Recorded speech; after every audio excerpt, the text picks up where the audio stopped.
Hello, everybody, and welcome to another edition of Inside Guns with your host, me, the Yankee Marshal.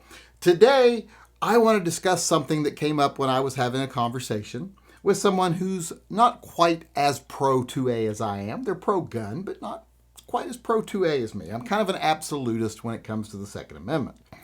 And they said, surely you have to admit that we need some gun laws because there are some people that should not have guns. You have to admit there's just some people out there, those people, that group shouldn't have guns. Well, normally I don't like it when anyone says those people, because usually that has racial connotations to it. But let's give them the benefit of the doubt and let's say it doesn't. I can admit I'm not, so engulfed in my own personal beliefs that I can't admit that sometimes there are risks and that there are some people that should not have guns. Now, I know a lot of people are going to say, well, yeah, you're going to say like gang members and stuff like that shouldn't have guns. No, I'm not going to say that. In fact, gang members probably are people who should have guns more than anybody else because, they need them for committing crimes and defending themselves against other gang members. That's one of the number one indicators that you're going to get shot and killed by someone you don't know is that you're in a gang or you're dealing drugs. So those people need their guns. But there are some people that I think shouldn't own guns or at least shouldn't have access to them at all times. Shouldn't carry them with them. If you're someone who can't leave your house in the morning without having a mental breakdown 2 or 3 times, you probably shouldn't be carrying a gun. You're probably not emotionally secure enough to have a gun. At least not one on you. If you're someone who has an explosive temper, you just lose it at the slightest provocation, you probably shouldn't have guns. Definitely shouldn't be carrying guns with you daily when you're having your temper tantrums.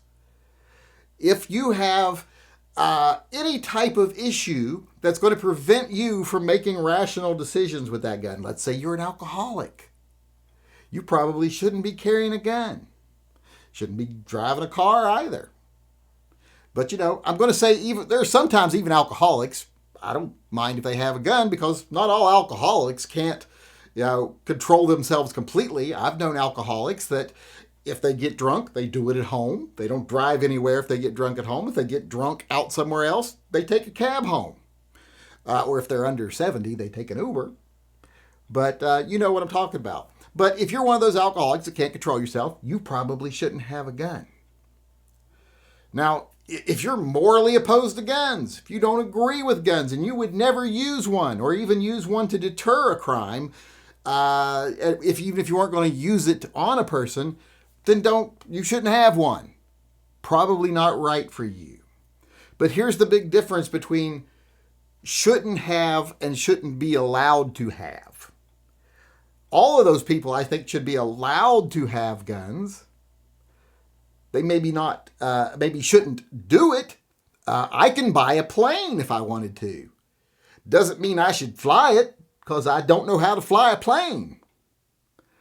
But it's just like saying, some people shouldn't drive cars. And like I said with the alcoholic, uncontrollable alcoholic, people that are just really bad drivers, people that text while they drive, those people shouldn't drive cars either.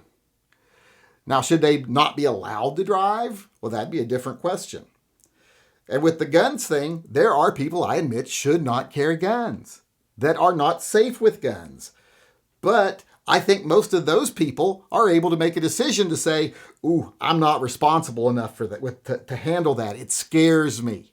And if it scares you so bad, you probably shouldn't carry one because you're probably not capable of handling the responsibility. And that's a decision for you to make.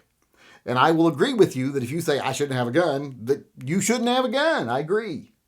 There's lots of people that shouldn't. But there's a big difference between saying they shouldn't and they can't. I believe most people can make the decision on whether they should or not. I don't think the government needs to step in and say they can't. And I know a lot of people who buy guns, lock them away to have them in case of something really bad happening, but they would never carry one daily because they just don't want to have the responsibility, don't see the reason for it, or they just don't trust themselves, or they know they got a bad temper or what. And then again, I know there's lots of people that do have emotional issues, anger issues, and are incompetent. that carry daily, and most of them, nothing happens. So the risk is tiny. And when it comes to saying people can't do something and not shouldn't, well, then there has to be something bigger than a tiny risk. When you're removing people's rights, there has to be a reason, a huge reason. It has to be blood's going to run in the streets, and not just the way the anti-gunners like to portray blood's going to run in the streets every time some gun law gets struck down. I mean, it would have to be exceptionally dangerous, like giving guns to people in prison. People in prison shouldn't be allowed to own guns. They're criminals. I agree with that 100%.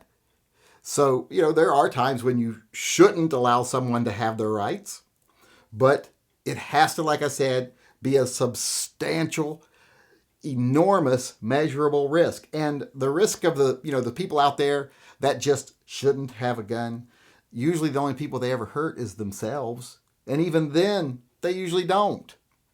In fact, a lot of times when you see the negligent discharges and people injured by things like that, it's like police officers and gun professionals who've handled guns their whole lives who get too comfortable with them.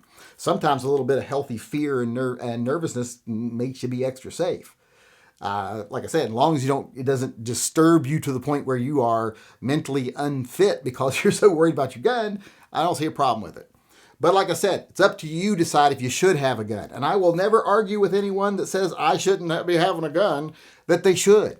If you decide, I've seen people who are pro-gun say, when people say, I should never own a gun, I can't handle the responsibility of a gun, I'm just not that kind of person, then they try to convince them that they are. I'm like, I don't want them to think they should have a gun. I would love them to overcome the things that makes them think they shouldn't have a gun, and I'll tell them that. If you ever overcome those issues, you should probably buy a gun. But if you decide you don't want one, I'm never going to tell you to have one as long as you don't tell me not to. Because I think it's a personal choice. As much as everybody has a right to a gun as far as I'm concerned, everyone has a right to not have a gun. Just like I think everyone has a right to drive a car unless they're shown incapable. I think everyone doesn't have to have a car. If they like my sister has a car, but she doesn't drive it because she knows she's not a great driver, so she doesn't drive much, only on special circumstances. That's because she's made the decision, I probably shouldn't be on the roads every day, and that's fine. In fact, that's a good thing when people make those decisions. She does have a gun, though. She is crazy, and she does have a gun, but she hasn't hurt anybody with it, and I don't think she ever will, unless she absolutely has to. So that's an example. Like I said, everyone should be able to decide if they should have a gun or not, but unless you are locked up in prison, you should be able to make that decision for yourself. The government shouldn't be able to make it because you're not a great risk to anyone. The numbers just don't back it up. If you look at most deaths, most shootings, it's suicide, people harming themselves. That's more than 60% of it. The rest of it is domestic disputes and gang shootings. Those don't have anything to do with people just walking around attacking each other or having accidents with their firearms. Accidental discharges from firearms accounts for about this much of deaths. It's almost immeasurable, especially in younger people. It's almost nothing, even though some organizations like to claim, it's the number one cause of gun death. Deaths in kids. No, it isn't. That doesn't jive with the CDC. I'll do a video on that someday. But like I said, people should be able to make the decision for themselves. And the government shouldn't be making it for them because it tends to work out all the time unless you're in a gang or, like I was saying, most deaths come from suicides, gangs, and domestic violence. Those are things that people who can have no other issues, most people who have domestic violent issues, they weren't violent their whole life. It's just that when you live with someone, you love someone, and then things go wrong, people do stupid shit that they can't take back. And it's hard to weed those people out. You'd be weeding out too many people. That is too isolated and special a thing. In fact, you wouldn't stop the crime because if they didn't have a gun, they'd probably strangle them or beat them to death with a cinder block. Believe me, I've had the fantasies like everyone else who's been married 30 years. So, like I said, once again, the facts don't bear out that it's enough of a risk to deny any free person owning a gun. That doesn't mean everybody should own a gun, but like I said, it should be their choice. All right, everybody, that's it for me today. I hope you enjoyed the show. I do appreciate you coming, and I hope you come back again tomorrow. Until then, I just want to remind everyone out there to always carry, unless you don't want to. But if you want to, always carry and stay safe until I see you again.